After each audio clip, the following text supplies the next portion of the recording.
Hello, and welcome to another decisions training video. Today we're going to be discussing the integration activities report.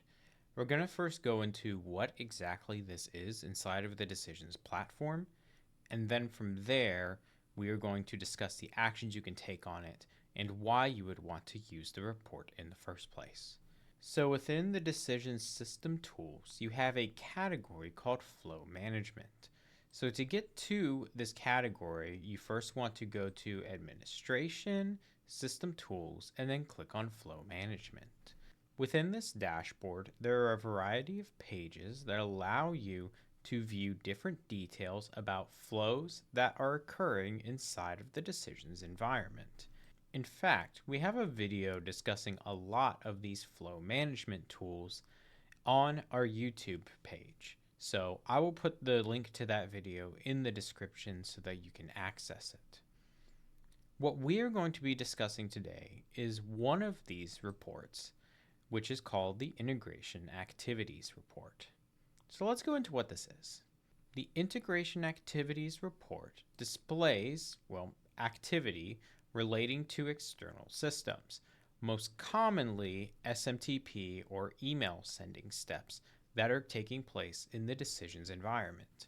This report is not project specific and includes all of the different email integrations that are occurring inside of the platform. On this report, it allows for actions to be taken on these rows. Below is what a typical row would look like, and when you right click it, you get this set of actions, which we will go into in a moment. All email integration rows will have the same set of default actions that I just displayed on the screen. Emails sent from assignment steps also get captured here, and you'll notice that they'll always be listed as being sent by the system. Keep in mind that you can disable emails being sent out from assignments within the Add Task step configuration. So, let's go into these actions as I mentioned before. There's the clear SMTP settings for message action. This action will resend the email message that was already sent. Keep in mind that this action will reset any custom SMTP settings for that particular step and will default to the SMTP settings configured inside of the settings XML. Next, we have the delete action. This will delete the record of the integration activity occurring. This does not undo the activity from occurring. This simply deletes the record of it occurring.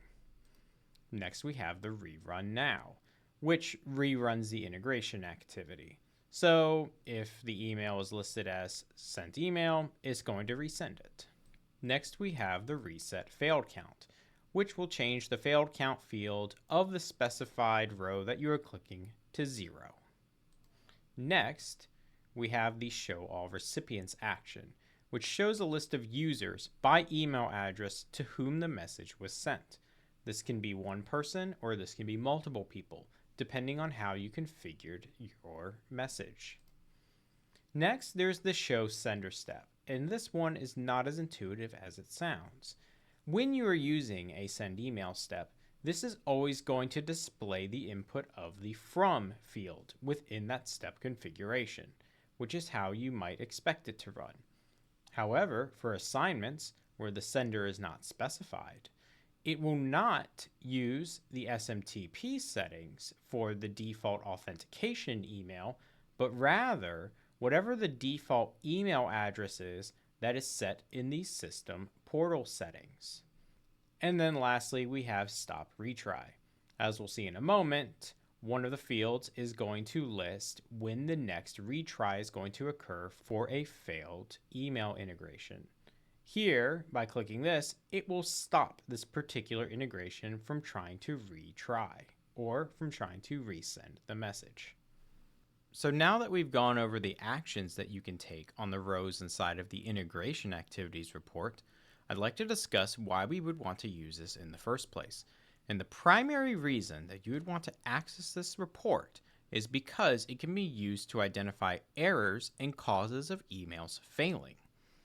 there is a field inside of this report called failed reason, and that indicates whether any email issues are stemming from decisions configurations with the SMTP server itself. So I'm going to hop inside of my decisions environment so that we can take a look at this report for ourselves. So the first thing we want to do is navigate to this report. You want to go to System, go under Administration, under System Tools, and then select Flow Management. From here, we're going to want to go to the Integration Activities report on the right here. If you don't see it in this list, it might be because your screen resolution doesn't capture it up here, in which case it would be under the More tab. So we're going to click on Integration Activities, and now that we're inside of here, you can see all the different kinds of errors that we're getting for some of our sent messages here, as well as one that succeeded. So in this one, the activity name covers who it's going to, right? It covers what's actually happening. Here, the activity type is trying to send an email. It did not fail, so the fail count is 0. It tells you when this was submitted and who submitted it, okay? If you see a user here, there's a good chance it's going to be from a send email step. And if you see system here, there's a good chance it's going to be from an assignment, though this is not always the case. If we scroll to the right side here, we have the failed reason as well as the next retry time and the last retry time. These apply to other steps, in which case the email would get queued up again in order to be sent to the appropriate receivers. So in our first one, in our send email step, I'm going to right click, and when we send show all recipients, you'll see that Gregory@dogtrainer.com was the person emailed. If we go to show sender, it's going to say admin. I know it says system here, all right? But remember, the show sender, when it's an assignment step, is going to come from the portal settings. Here, we have a failed send email step, and the reason given is no IP address records found in the host entry. The reason for this is because if we look at the recipients, this email doesn't exist, so it can't find the proper email to send this message to. Over here, we have a different failed reason. Unable to resolve host name. No such host is known. This error means that there's something wrong with the SMTP settings and that it cannot find the host for the mail server. So I know in this one that I was using a custom SMTP settings for this particular send email step. However, if I were to clear SMTP settings for message, it would default back to the ones that are set inside of the decisions settings XML file. So I'm going to do that, and I'll show you what happens. All right, and you can see that our integration activities report has updated. We now get a different error, which was the same error that it cannot find the correct recipient. This email does not exist. So it will try to resend the message with the SMTP settings that are set inside of the settings XML.